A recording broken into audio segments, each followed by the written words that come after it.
Welcome to Francis Quilts, the site dedicated to the wonderful art of quilting, with a few other fun things thrown in as well.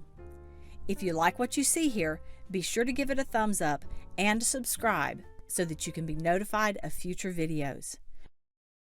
Hey guys, welcome back to Francis Quilts. You know, I love almost every part of making a quilt except for one, and that is putting binding on a quilt. And especially if I feel like I have to do it by hand. I just get so tired of that final sewing process, putting binding on.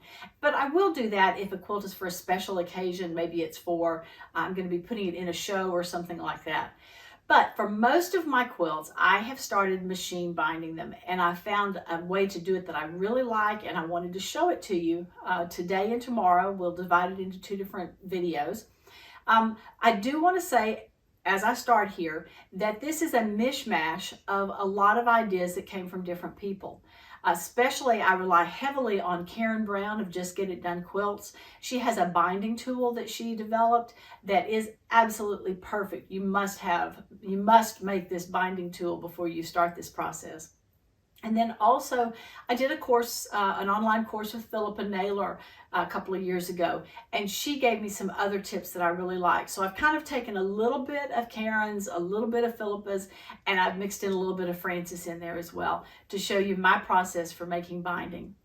Today, we are first going to look at making the binding itself and then getting the quilt top ready to put the binding on. Then tomorrow we will go in and we will attach the binding to the back, fold it over to the front, and sew it on.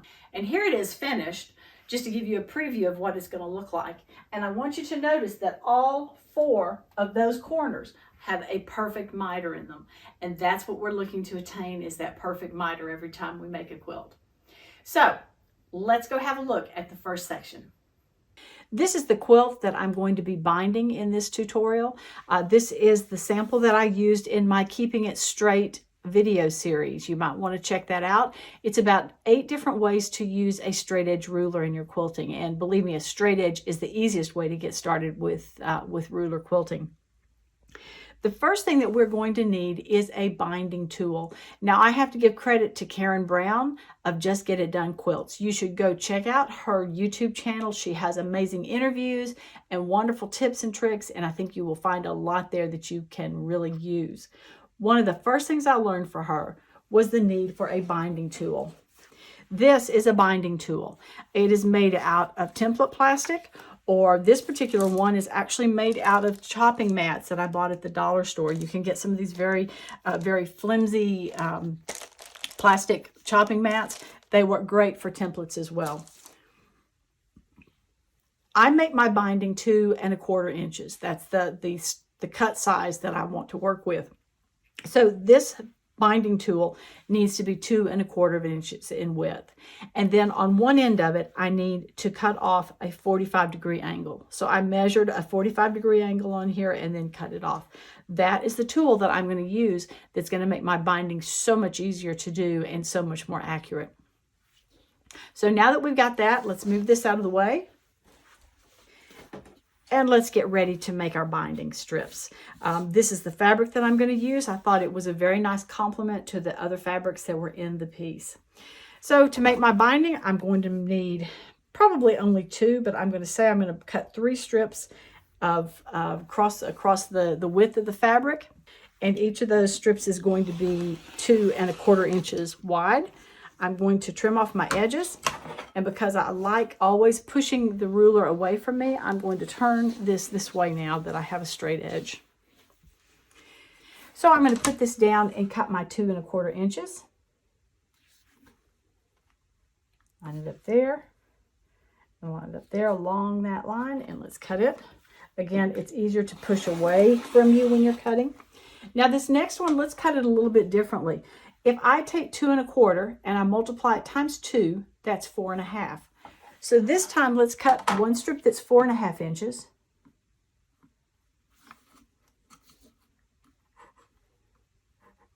If I can find 4 1/2 inches. Okay, so there's 4 1/2 inches. Let's cut that strip. And then let's just pull this back to 2 1/4 inches. and cut that one as well. That is a little bit faster way to cut strips when you can cut them 2 or 3 at a time. It also means if you have a whole bunch of these to cut, it means that you're not going to have to stop and re-square this line as many times, because the line that you're cutting is only being cut every other time. You're not having to, you're not moving it every time you cut one of those strips.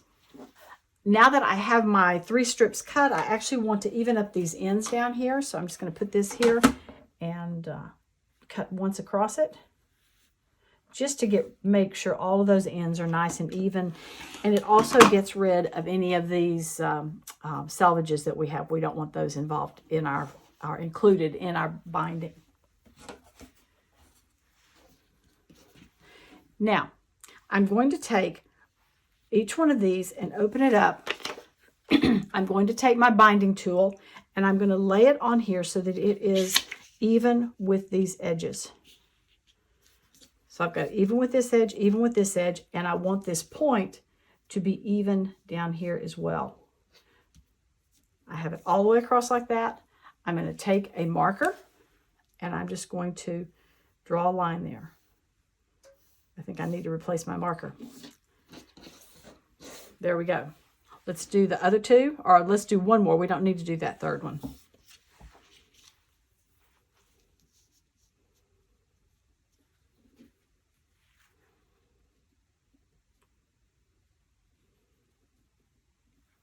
Again, my tool is even with my edges here, and my point is even down here. Let's draw this one. Now it's time to start sewing these pieces together. So I'm going to take this one that I didn't mark at all, and I'm going to lay it out here, and I'm going to take one of these others, and I'm going to lay them on top of each other so that I can sew across like this, giving it a bias join. Now, does anyone see the problem here? If I lay it like this and I sew along here and I fold it back, what's going to happen? It's going to be back on itself again. So when you're doing this, you have to stop and think which direction these fabrics need to be laid. So in this case, I'm going to put this one here and up against that. I'm going to go up and even those edges right there. Let me put a pin in there.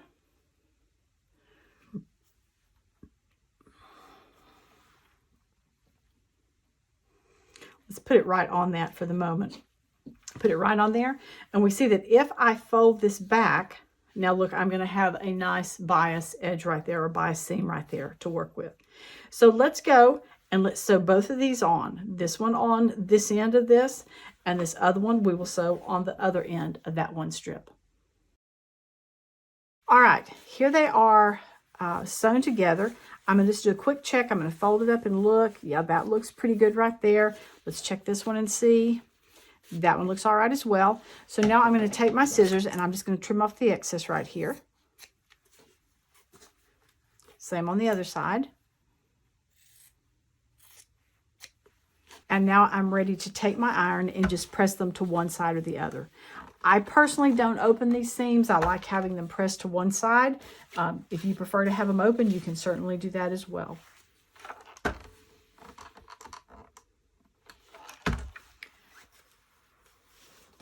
So my binding is all in one strip and ready to go. Now I want to fold it in half to double it. Matching up these edges on the end, on the sides right here. And ironing it all the way down. Now, normally I just do this by hand, just putting it down like this and putting my iron down, and I'm just guiding it along on this side. I will show you though a way to make it a little bit faster that I just recently saw demonstrated.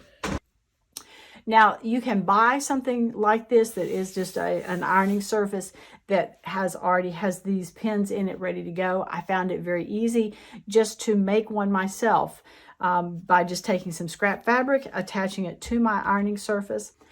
These are corsage pins. I have just stuck them in the fabric here, made an area that my binding can go under, and then stuck it back in the fabric. Now, honestly, the hardest part of this process is getting this little piece that you started through there. So let me get that done. So what we're going to do is take this edge that we have just started ironing, and we're going to stick it under here. I have to use a pair of tweezers to get it through. I'm going to pull it through to here, do the same thing on this other side, and pull it through. Now, one thing I forgot to say, these pins need to be the distance where your iron will fit inside there. Now I'm going to take my iron and set it on here, and I'm just going to start pulling this binding through from one side to the other. You notice the iron goes up against this pin over here, but it's not going to be there for long, so that should be fine. With this left hand, I'm just going to be adjusting it a little bit, kind of straightening it up as it goes, and I'm just pulling. Now, I'll be honest, I'm not sure this is any faster than just doing it the hand way that I started showing you, but it is a way. If you have to make yards and yards and yards of binding, this might be the easier way for you to do it. Now that one has gotten a little off there, so let's come back and fix that. Keep coming around here, around here. Just pull.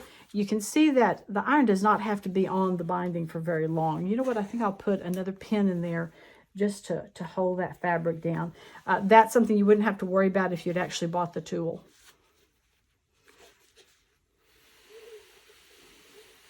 You see, I can move it fairly quickly.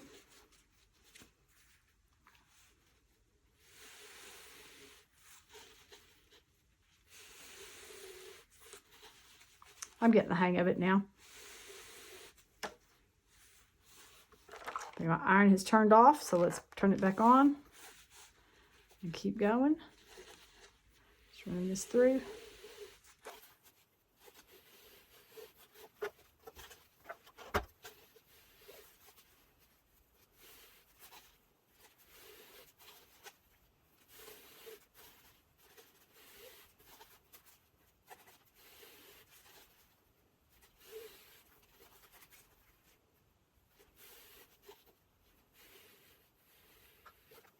So I have my my binding already. Was this particular technique any easier? I don't really know. I think it might have been just as fast for me just to have held it and ironed it as I went. But the point here is that the double fold binding is ironed. It's ready to go and ready to be put on the quilt. So next step, we're going to square up our quilt and get it ready to apply the binding. Now, before we can attach the binding to this, we need to get it trimmed up. I like to trim it even with the edge of my quilt top right here. Some people will give it a little more room there, and you can do that.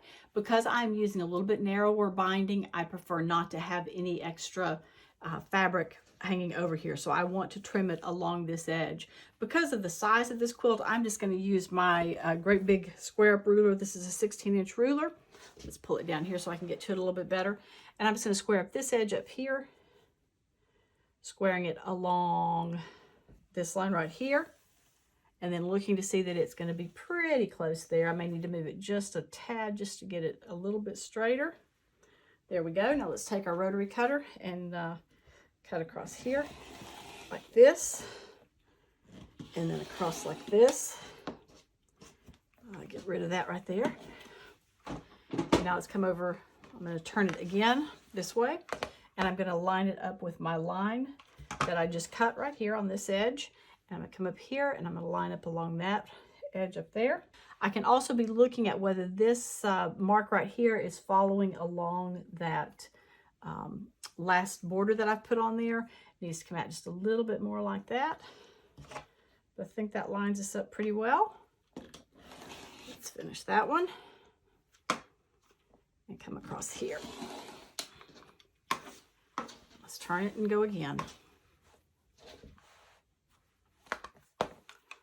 Again, having this big of a ruler makes it a whole lot easier to do than doing it with just a straight edge if you have something really large. I will say that one of the easiest ways to do it is to use a laser square that you can buy at your hardware store. So you might want to look into that at some point as well if you're doing a lot of big quilts.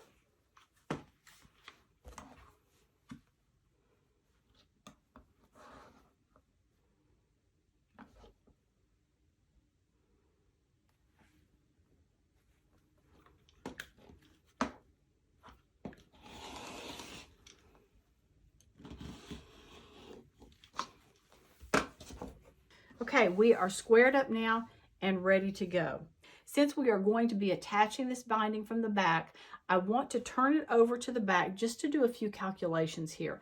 I want to just do a rough calculation to make sure that those places where I joined the binding together, where I have this seam right here, I want to make sure that it doesn't end up on one of these four corners, because that's going to make it even harder to make that corner work.